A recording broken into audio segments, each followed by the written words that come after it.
Hello good morning बच्चों, आपका स्वागत है पाइका डिफेंस एकेडमी के अंदर। आज मैं आपको एक टॉपिक समझाने जा रहा हूँ, केमिकल बॉन्डिंग। केमिकल बॉन्डिंग बेटा, सबसे पहले खास प्रॉब्लम क्या है इसमें कि केमिकल बॉन्ड किसको कहते हैं। पहले हमको ये पता होना चाहिए what is chemical bond. Chemical bond का मतलब है the force which hold the atoms, जो फोर्स एटम को होल्ड करती है उस फोर्स को कहते हैं केमिकल बॉन्ड। अब एक क्वेश्चन यहां पर आएगा, इस चैप्टर को पढ़ने से पहले एक क्वेश्चन ही दिमाग में राइज होता है, why do atoms combine? Atoms आपस में क्यों कंबाइन करते हैं? क्योंकि एटम तो फ्री स्टेट में एग्जिस्ट कर ही नहीं सकता बेटा। एटम क्या था आपको याद होगा, atom is a smallest individual particle,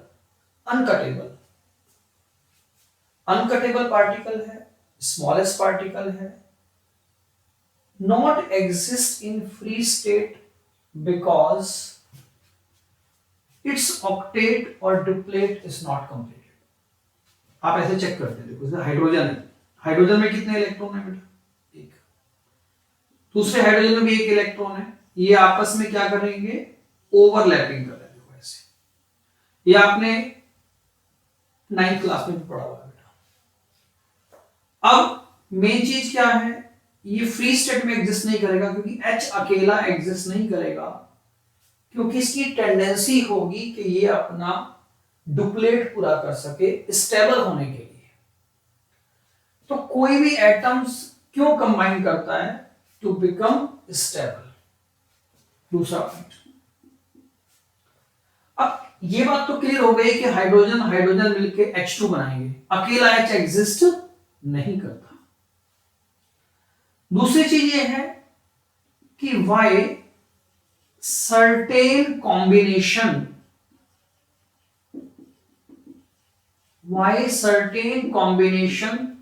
is not possible। इसका क्या मीनिंग है? देखो आप ऐसे चेक करते हैं, H2 एग्जिस्ट करता है बट H3 एग्जिस्ट नहीं करता, या आप चेक करते हैं कि HE2 एग्जिस्ट नहीं करता। क्यों नहीं करता भाई? हीलियम के पास क्या है? 2 इलेक्ट्रॉन है, इसका डुप्लीट तो पूरा है, तो इसको जैसे मैंने अभी यहां कहा था ना, 2 इलेक्ट्रॉन कंप्लीट हो गए इसके पास, इसके पास तो 2 पहले से ही है। हीलियम एक एटॉमिक मोनो एटॉमिक गैस है, मतलब ये फ्री स्टेट में एग्जिस्ट करेगी, केमिकली अनरिएक्टिव गैस है हीलियम हो गया, नियॉन है, आर्गन है, क्रिप्टॉन है, ज़ेनॉन है, ये generally they do not react. तो केमिकल बॉन्ड के अंदर तो पहला टॉपिक हमने क्या पढ़ा कि एटम्स क्यों कंबाइन करते हैं। दूसरा हमने पढ़ा कि कुछ कॉम्बिनेशंस पॉसिबल हैं, कुछ कॉम्बिनेशंस पॉसिबल नहीं है। अब एक क्वेश्चन फिर अराइज होता है कि H3 एग्जिस्ट क्यों नहीं करता भाई? H2 तो करता है।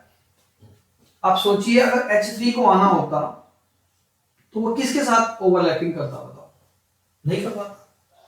इसका मतलब H3 एग्जिस्ट नहीं करेगा क्योंकि हाइड्रोजन की वैलेंसी कितनी है बेटा? 1 है। समझ आ रहा है? तीसरी चीज हम पढ़ेंगे इस चैप्टर के अंदर, why molecules having definite geometry. Her molecule की एक डेफिनेट ज्योमेट्री होगी बेटा। डेफिनेट ज्योमेट्री से क्या मतलब है? आप ऐसे चेक करिए, देखो मान लीजिए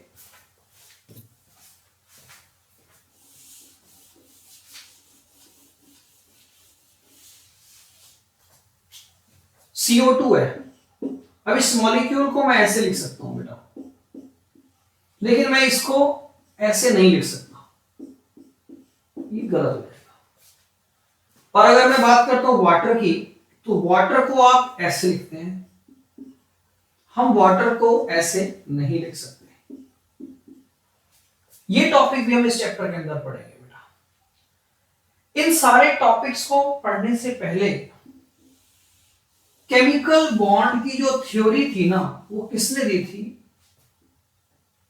chemical bond theory was given bye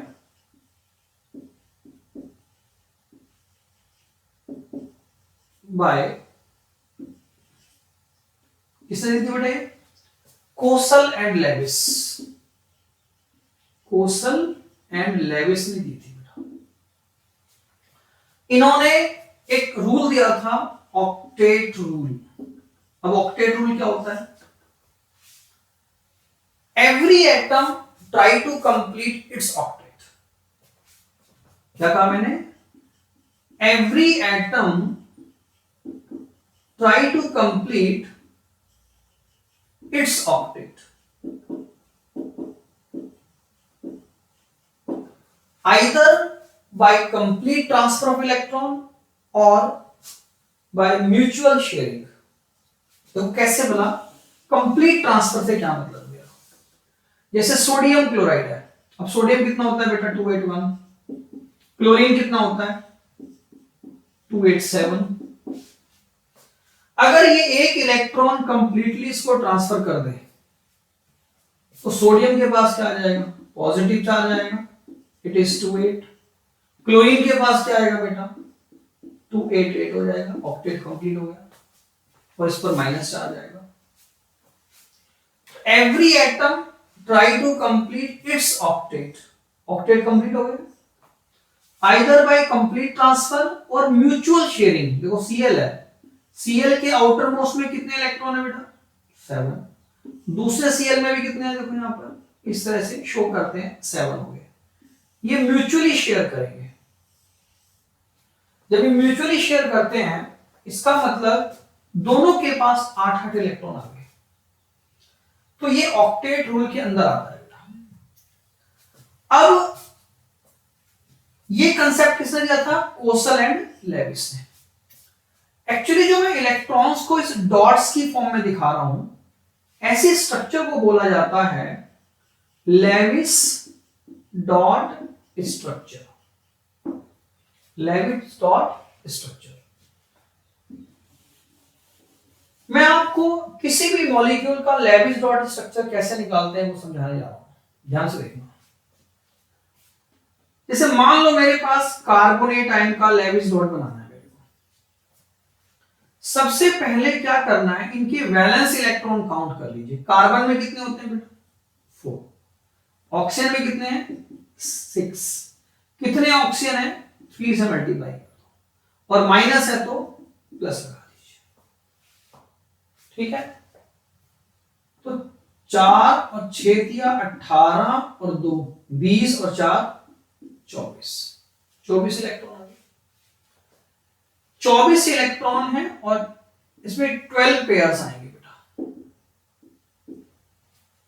12 pairs है, तो आप क्या करेंगे? एक ऑक्सीजन इधर, एक इधर, एक इधर, ऐसे ऑक्सीजन अरेंज कर लेंगे। और उसके बाद एक एक पेयर पहले इनके बीच में लगा दीजिए, ऐसे इस तरह से। 3 पेयर्स लग गए, बाकी बचे 9 पेयर्स। इस तरीके से अरेंज करने हैं कि सबके पास 8-8 इलेक्ट्रॉन आ जाए। मतलब ऐसे देखो 1 2 3 4 5 6 7 8 9। अगर मैं ऐसे करता हूं तो देखो इसके 8 पूरे हो गए, इसके भी 8 पूरे हैं, इसके भी 8 पूरे हैं, लेकिन कार्बन के पास 6 रहेंगे। रखने कितने थे मेरे को? 8। तो मैं क्या करूंगा, इन इलेक्ट्रॉनों को यहां से उठा के यहां रख देता हूं। अब ध्यान से देखो बेटा, इसके भी 8 पूरे, इसके भी 8, इसके भी 8, इसके भी 8, और ऊपर एक चार्ज लगा दीजिए -2, क्योंकि -2 चार्ज है। That is a Lewis dot structure. Clear है जी यहां तक? सिमिलरली हम बात करने जा रहे हैं, अगर मुझे ओजोन मॉलिक्यूल का लेविस डॉट बनाना है, किसका?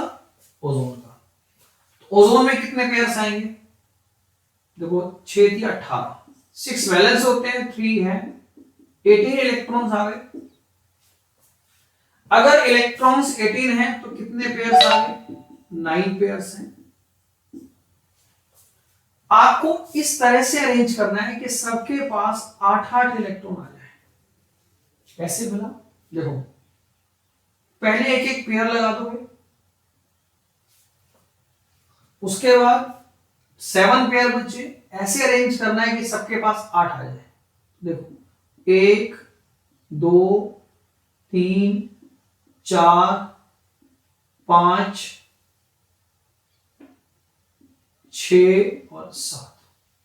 अगर मैं ऐसे देखता हूं तो देखो 6 और 2 8, 6 2 8, इसके पास तो 6 ही बचे। तो क्यों ना मैं इस पेयर को यहां से उठाकर यहां लगा देता हूं। देखो अब चेक करिए, ये 8 हो गए, यहां कितने हो गए बेटा? 8, और यहां कितने हैं? चेक करिए, दोनों सबके पास 8-8 इलेक्ट्रॉन आ गए। देखो ये इसका लेविस डॉट स्ट्रक्चर है। ध्यान देना, लेविस डॉट स्ट्रक्चर को हम डॉट से रिप्रेजेंट करते हैं। ओजोन मॉलिक्यूल का लेविस डॉट स्ट्रक्चर कहलाएगा। मेरे ख्याल से आपको समझ में आ चुका होगा। यहां पर एक टर्म और आती है फॉर्मल चार्ज। क्या टर्म आएगी बेटा? Formal charge. अब ये फॉर्मल चार्ज का क्या मतलब है?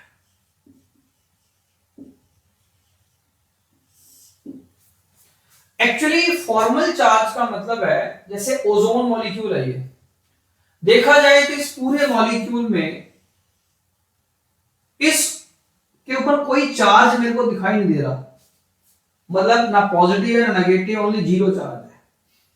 लेकिन मैं आपको बता दूं, तीनों ऑक्सीजन के ऊपर अलग अलग चार्ज हो सकता है, तो इनका सम जो है वो 0 है। तो एक एटम के ऊपर कितना चार्ज है, that is a formal charge. जैसे और एग्जांपल देता हूं, मान लो मेरे से कहा जाए कि CO3 2 नेगेटिव आयन है। अब ये -2 चार्ज जो है ना, ये पूरे CO3 के ऊपर है। हमें नहीं पता कि एक कार्बन पे कितना चार्ज है, एक ऑक्सीजन पे कितना चार्ज है। एक एटम इस चार्ज का टोटल कितना कंट्रीब्यूशन रखता है, that is a formal charge. समझ में आ रहा है बच्चों?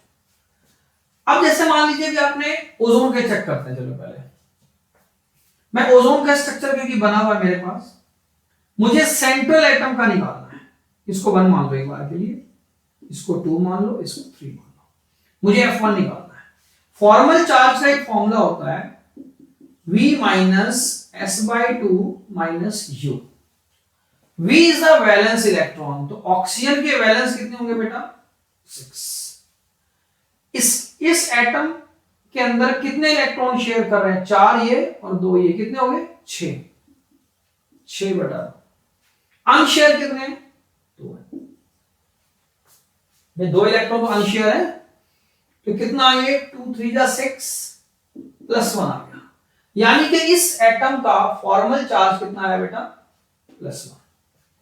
सिमिलरली अगर मुझे F2 निकालना है, ये F1 है। अगर मुझे F2 निकालना है तो क्या करना चाहिए? वैलेंस कितने हैं? 6 हैं। शेयर कितने कर रहे हैं? 2। अनशेयर कितने हैं? 6, तो -1 आ गया। और अगर मेरे को इसका फाइंड करना है, F3 निकालना है, वैलेंस कितने हैं? 6। शेयर कितने हो रहे हैं? 4। अनशेयर कितने हैं? 4। ये 0 आ गया। आप देख रहे होंगे +1 -1 और 0, +1 -1 और 0, इन तीनों का सम कितना आएगा? 0 आएगा। इस पे कोई चार्ज नहीं है, बट इसका यह मतलब नहीं है कि हर एटम पे कोई चार्ज नहीं है। टोटल चार्ज 0 है, लेकिन ये वाला एटम +1 चार्ज कैरी करता है, ये एटम -1 चार्ज कैरी करता है, ये एटम 0 चार्ज कैरी करता है। और ओवरऑल अगर हम चेक करें, सबको ऐड करते हैं तो ये 0 आ गया, दैट इज एवरेज चार्ज। तो एवरेज जो चार्ज है वो ओजोन के ऊपर कितना है बेटा, 0 कहलाएगा। एक एटम के ऊपर कितना चार्ज है उसको कहते हैं फॉर्मल चार्ज कहते हैं। हाँ जी, समझ में आ रहा है बच्चों, क्लियर है सबको, राइट। देखो बेटा, इसको समझने के लिए आपको प्रैक्टिस बहुत ज्यादा करना पड़ेगा। प्रैक्टिस करोगे तो आपको अपने आप ही इजी लगना शुरू हो जाएगा, क्योंकि हर चीज प्रैक्टिस से बनी है।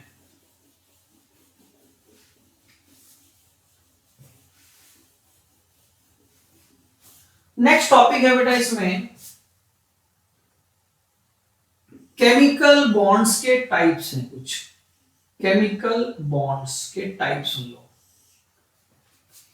एक होता है आयोनिक बॉन्ड, एक होता है कोवेलेंट बॉन्ड, और एक हम पढ़ते हैं कोऑर्डिनेट बॉन्ड। कोऑर्डिनेट बॉन्ड कहते हैं बेटा इसको। आयनिक, कोवेलेंट एंड कोऑर्डिनेट, तीनों में क्या डिफरेंस है, कैसे पता लगाएंगे कि किन में आयनिक लगेगा, किस में कोवेलेंट बॉन्ड बनेगा और किस में कोऑर्डिनेट बनेगा। पहला तो आपको पता होना चाहिए कि अगर एक मेटल है और एक नॉन मेटल है, मान लो, उनके बीच कौन सा बॉन्ड बनेगा, आयनिक बॉन्ड। कोवेलेंट बॉन्ड में क्या होगा, there is a mutual sharing होगी, और उससे पहले आपको बता दूं कि बोथ आर नॉन मेटल्स, ये नॉन मेटल्स के बीच में होगा। देखो यहां पर एक मेटल होगी, एक नॉन मेटल होगी, ये पहचान करने का तरीका है बेटा। कोवेलेंट बॉन्ड जो बनेगा वो दोनों ही एटम नॉन मेटालिक होने चाहिए। कैसे होने चाहिए, non metallic atoms. Coordinate bond का जो मैकेनिज्म है वो इन दोनों के बॉन्ड से मिलकर बनता है। मतलब जो कंडीशन आयनिक बॉन्ड में लगनी है और कोवेलेंट बॉन्ड में लगनी है, इन दोनों का सम इस बॉन्ड में आएगा। कैसे आएगा, वन बाय वन समझते हैं। तो सबसे पहले हम आयनिक बॉन्ड पढ़ने जा रहे हैं। आयनिक बॉन्ड, इसका एक दूसरा नाम भी है इलेक्ट्रोवैलेंट बॉन्ड भी कहते हैं। इलेक्ट्रोवैलेंट बॉन्ड, आयनिक बॉन्ड क्या होता है, there is a complete transfer of valence electrons takes place from electropositive element to electronegative element। Electropositive से इलेक्ट्रोनेगेटिव एलिमेंट की तरफ कंप्लीट ट्रांसफर ऑफ इलेक्ट्रॉन। कैसे बना भाई, आप देखो सोडियम है, सोडियम इलेक्ट्रोपॉजिटिव क्यों है, मतलब tendency to lose the electron. Electropositive का मतलब होता है tendency to lose the electron. Cl electronegative है, tendency to attract the electron, ये इलेक्ट्रॉन इसको दे देगा। तो Na के ऊपर कौन सा चार्ज आया, प्लस, और Cl पे क्या आया, माइनस, यानी कि 288। तो ये आयनिक बॉन्ड है, ठीक है। अब एक खास क्वेश्चन अराइज होता है यहां पर, इसने इलेक्ट्रॉन इजीली डोनेट किया, इसने इलेक्ट्रॉन इजीली ले लिया, तब एक आयनिक बॉन्ड बनेगा। आयनिक बॉन्ड की मस्ट कंडीशन क्या है कि ये आसानी से इलेक्ट्रॉन दे सके, ये आसानी से इलेक्ट्रॉन ले सके, और जो बने वो इतना स्ट्रॉन्ग बॉन्ड बने कि बहुत जल्दी से ये इंटरेक्शन ब्रेक ना हो। तो किसी भी आयनिक बॉन्ड की 3 मस्ट कंडीशन याद कर लो आप। कौन कौन सी कंडीशन है देखिए, 3 मस्ट कंडीशन क्या है, मतलब most favorable condition for ionic bond, for ionic bond. Ionic bond की 3 मोस्ट फेवरेबल कंडीशन। पहली condition, low value of ionization energy of the electrovalent electropositive element. Ionization energy बहुत कम होनी चाहिए। दूसरा, high value of electron gain enthalpy, ये बहुत ज्यादा होनी चाहिए। और तीसरा, high lattice energy of the formed ionic compounds. जो आयनिक कंपाउंड बनेगा उसकी लैटिस एनर्जी बहुत ज्यादा होनी चाहिए। अब यहां पे क्वेश्चन आता है कि आयोनाइजेशन एनर्जी का मतलब क्या होता है और इलेक्ट्रॉन गेन एंथैल्पी का क्या मतलब है। बेटा, आयोनाइजेशन एनर्जी का मीनिंग होगा the amount of energy required to remove electron from neutral isolated gaseous atom.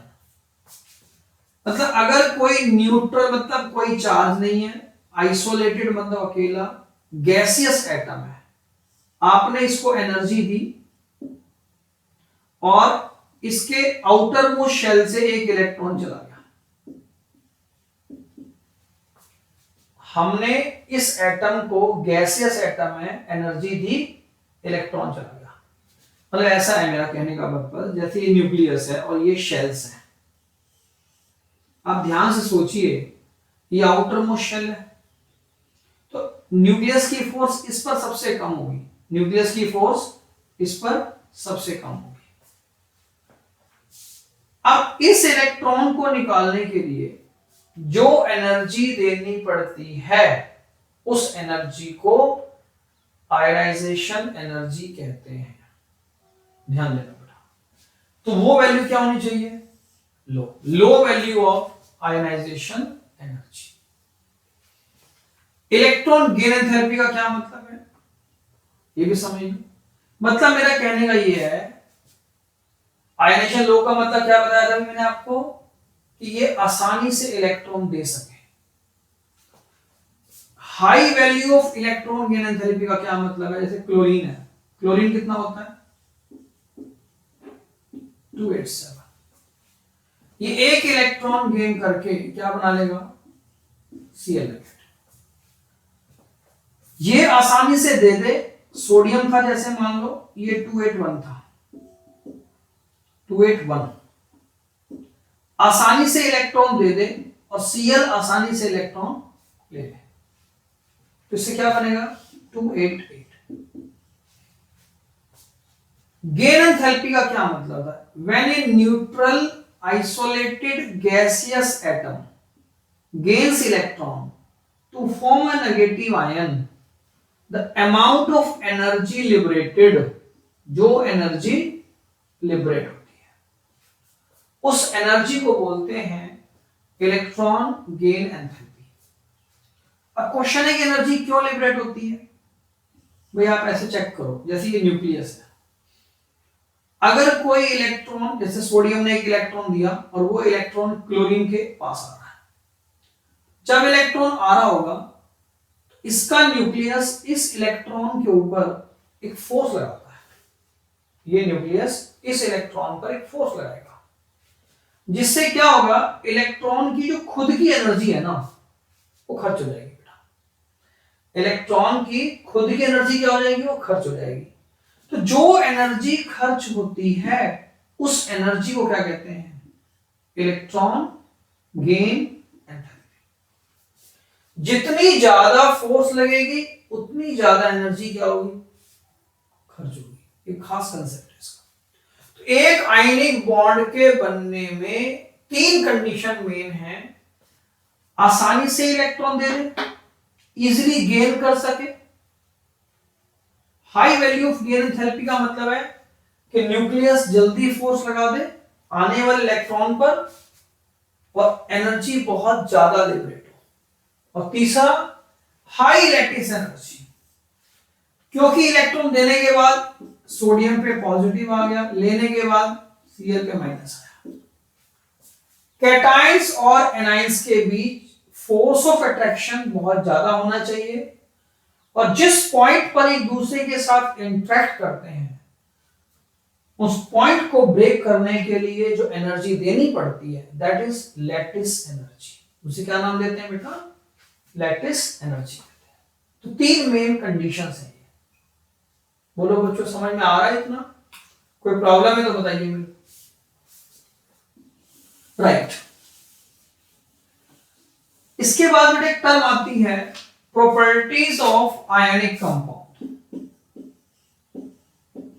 Properties of ionic compound. Ionic compounds की प्रॉपर्टीज क्या होंगी? पहली प्रॉपर्टी आएगी ऑल आर सॉलिड्स। जितने भी वो सारे कैसे होंगे? सॉलिड्स होंगे। All are solids. They are solids क्यों है? पहले खास बात ये भी है, due to strong electrostatic force of attraction between cation and anion. All are solids due to strong electrostatic force of attraction between cation and anion.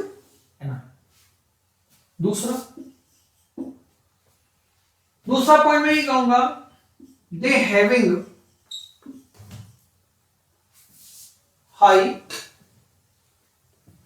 having high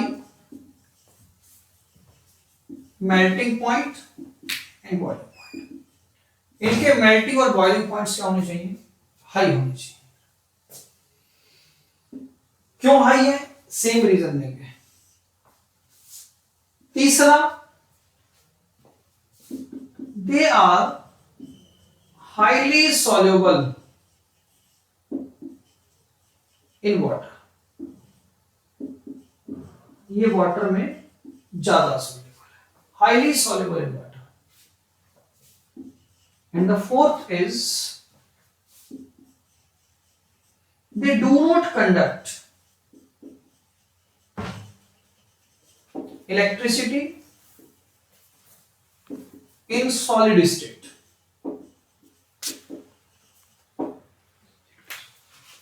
But in molten state they can conduct electricity. और next video हम डालेंगे, इसके बाद covalent bond से related होगा। उसके अंदर हम सिग्मा बॉन्ड्स, पाई बॉन्ड्स के बारे में डिस्कस करेंगे। Thank you.